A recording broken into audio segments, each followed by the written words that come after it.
My name's Ray, Smok'n and Wedgehead. Take 3. So, anyways, first one I did, I was kind of pissing and moaning about the medical system again, and I think you guys, you get it, you understand, and if you had been involved in it in one sort or another, you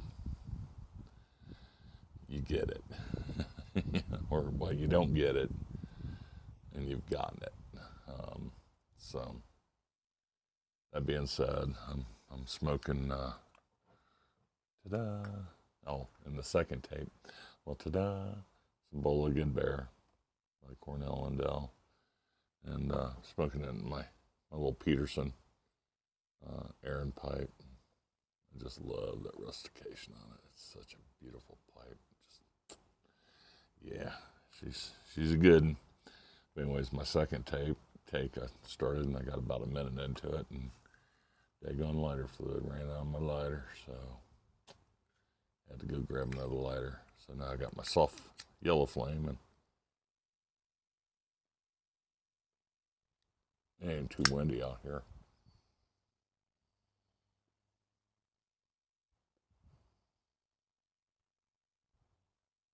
So I suppose it's doing the job. It made the tobacco go whoosh and catch fire, so I would call that mission accomplished. Now I got to do is fill my tamper. Oh, and just a heads up, I found a good deal on some tampers. I don't know if you're in the market or not, but on Amazon I found I think you get 6 tampers. You know, they're the three. You know, the 3 things. You know, they're just a basic silver one. You know, it's the tamper and the poker and then the scoop.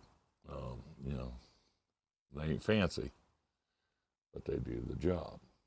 Okay, and for $6 for a pack of 4, you give one away, lose it, whatever.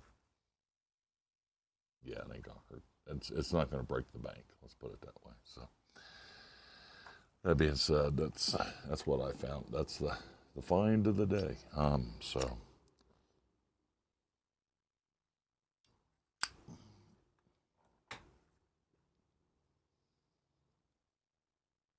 boy, oh boy, I do love Boligan Bear.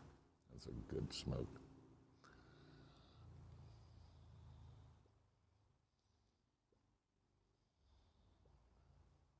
Only thing I've noticed about this Aaron pipe, I mean, that's just my opinion. So if you put a hot tobacco in it, like a pure, you know, Virginia or something like that, and it's gonna burn real hot, you're gonna feel it in the bowl.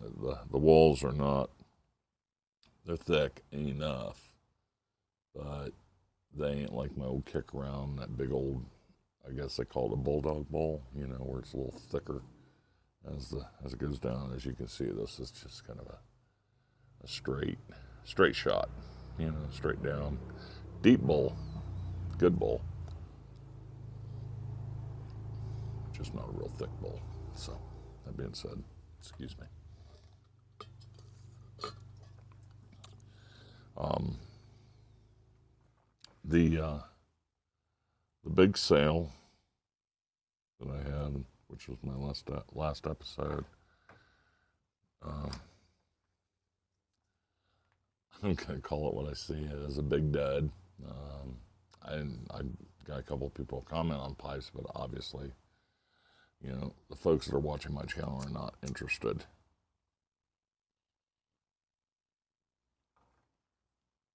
in those pipes. That's fine. I'm gonna list them on eBay and sell them that way. I didn't want to. I wanted my viewers, you know, the people who watch the show, have first chance, and I felt that you know, the pricing was reasonable.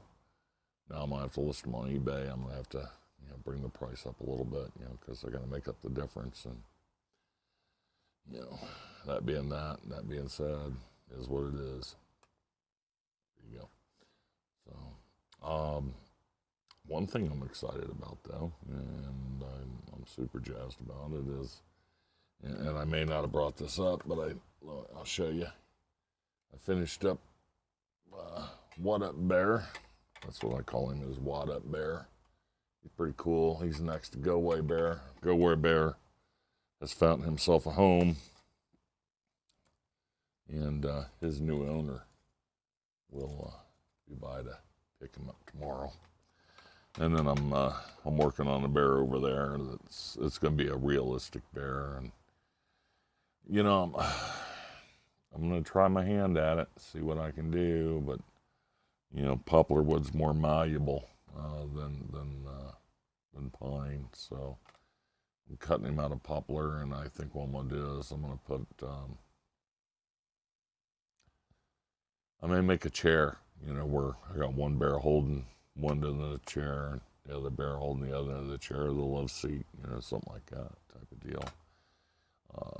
You know, and you know, this one's going to be about, I don't know, looks like about 3 foot, you know, 3 foot high, which is, I think, is going to be a good chair height. And then the stump is where I'll put the bench going across, and then on the other side, I don't know if I'll do like a 5 foot bear, or maybe I'll do something smaller, maybe 3 foot, or maybe a bear just holding up the bench. I don't know. I haven't decided yet. I'm fiddle farting around with it in my brain, so we'll see what happens.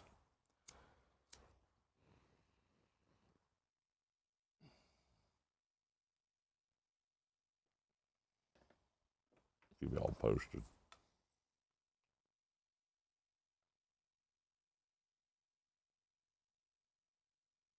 Got a fella coming bringing a load of wood uh, to bring over here and put in the woodshed and let it dry out for next season. We got a good amount here right now, some spruce and fir and what have you. You know, so it's a quicker burning wood, but the nice thing about it is it burns hot in the winter time, so it really heats things up in the house. So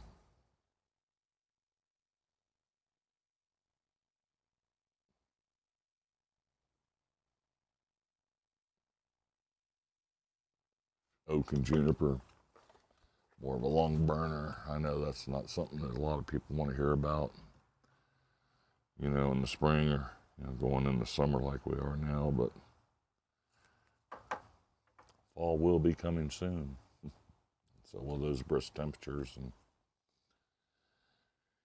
you know, it's like that story of the ant and the grasshopper, you know, so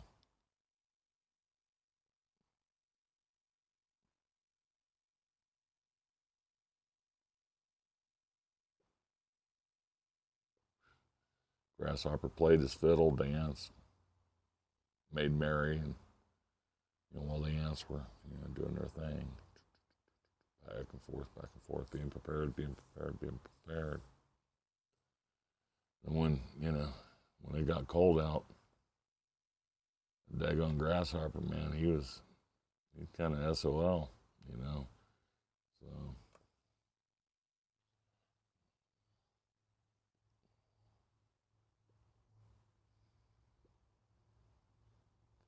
different story than Ant's story, isn't it?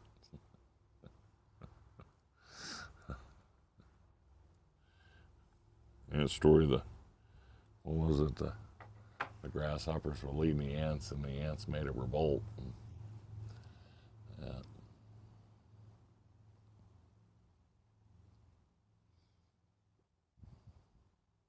that's a little different. The ants were busy. They were doing their job and taking care of business, and grasshoppers were frolicking and having a good old time singing and playing their fiddle. So,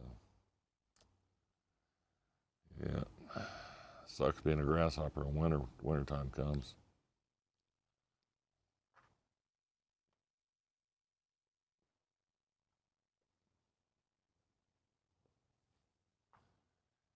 Anyways,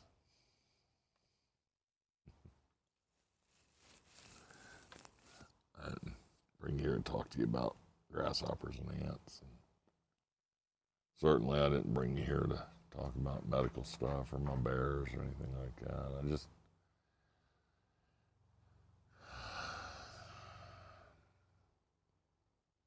is it me, or it's just everything seems strange, or I mean, like we're like people are not they're not as friendly or cordial as they used to be, or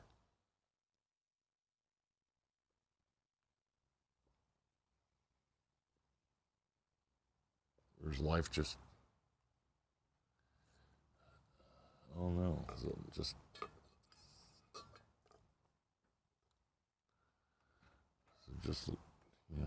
people are too busy to, to communicate. I remember when I was a kid, neighbors would, they'd lean on their fences, even in the city. They'd lean on their fences and they'd talk to each other over the fence and chit chat and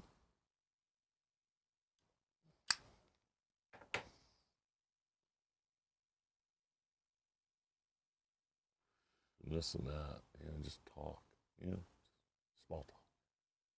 We lived next to a lady. She bought my brother-in-law's house.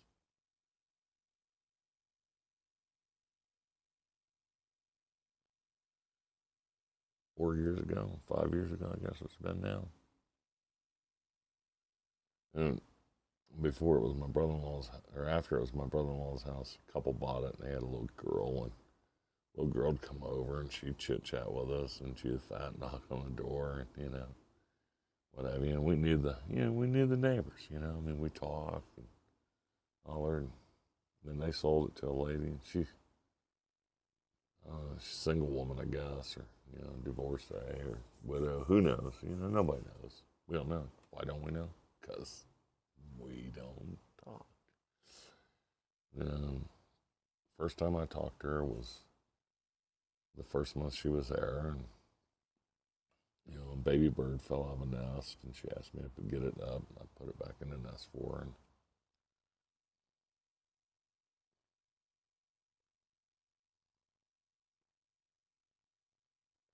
And that was it. That was literally that was it. That was our got a knock on the door. Hey, actually, I think I was cutting a bear. I was doing something. I was out here fiddle farting around in the woodshed. And I got the hand over, hey, so I walked over to the fence. Hey, how you doing? My name's Ray. Welcome to the neighborhood. Blah blah blah. Oh, hi. And then she went. No formalities. Just hey, bird fell on the nest. Can you get the bird out? Get the baby bird and put it back in the nest. Sure, I'll do that. Come over, got my ladder, and went over there and got the baby bird up. And put the bird up. Honestly, I don't even know if the damn bird survived. Why? Because that was our conversation. Small talk went away. It was just strictly business. And I guess my question is that the way of the world now? Is it just strictly business? Is it just we don't have formality? We don't have cordialness? We're not neighborly? Dare I say neighborly? Yeah. Where has our neighborliness gone? It's disappeared. Truly it has. I don't know my neighbor 2 doors down the road.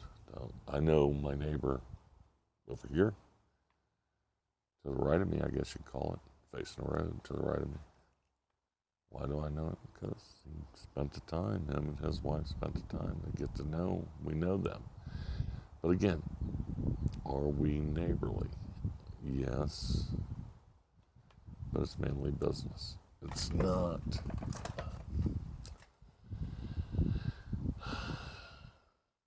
I've yet to go and sit on his porch. He's yet to come over and sit on mine. He's yet to come back to the woodshed. We've yet to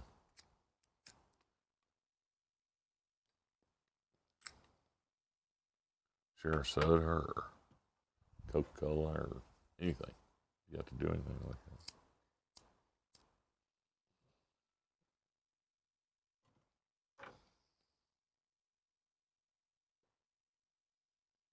I made an alien for his wife. His wife was pretty sick. She's passed on now. But I made like an alien statue for her wife. She was an alien. She liked that sort of thing. So I made one and gave it to him. I said, no, here you go, here you go, here you go. No, they refused to take it. Gave me money. I was like, I don't want your money. It's a gift from me as your neighbor to you. It's a neighborly gift. I'll provide for you. No, got a money.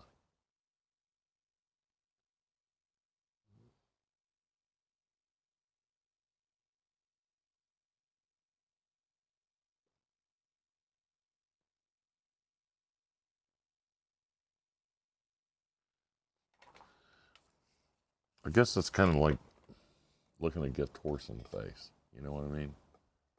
You do something for someone, you give it to them, and instead of them saying thank you and just taking it, because out of courtesy, what have you, you gotta look at those horse's teeth.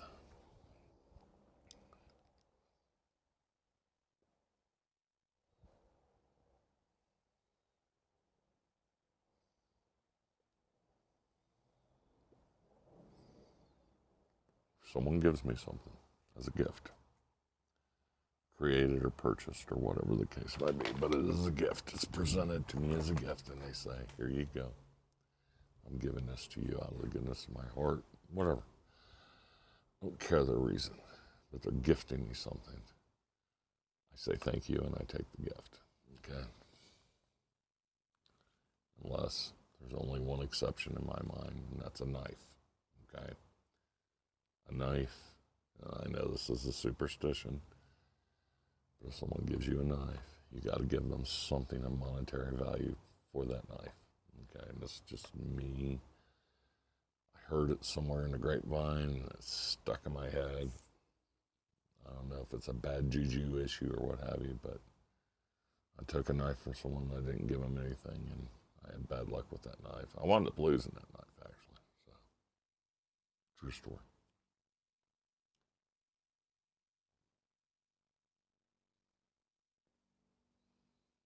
Even if you give a penny for that knife, give something of value.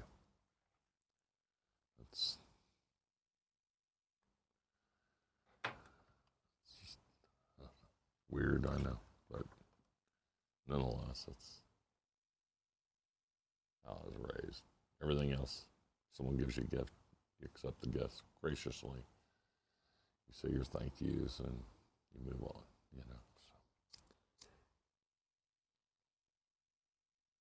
So, anyways,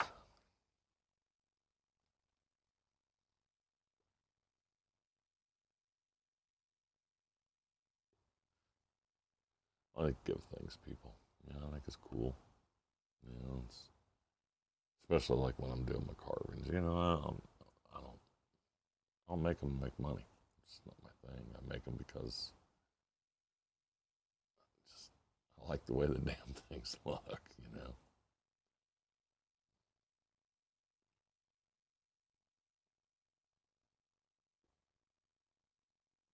I'm done two, and I'll work on my third one, and we'll see how it goes. So, anyways, I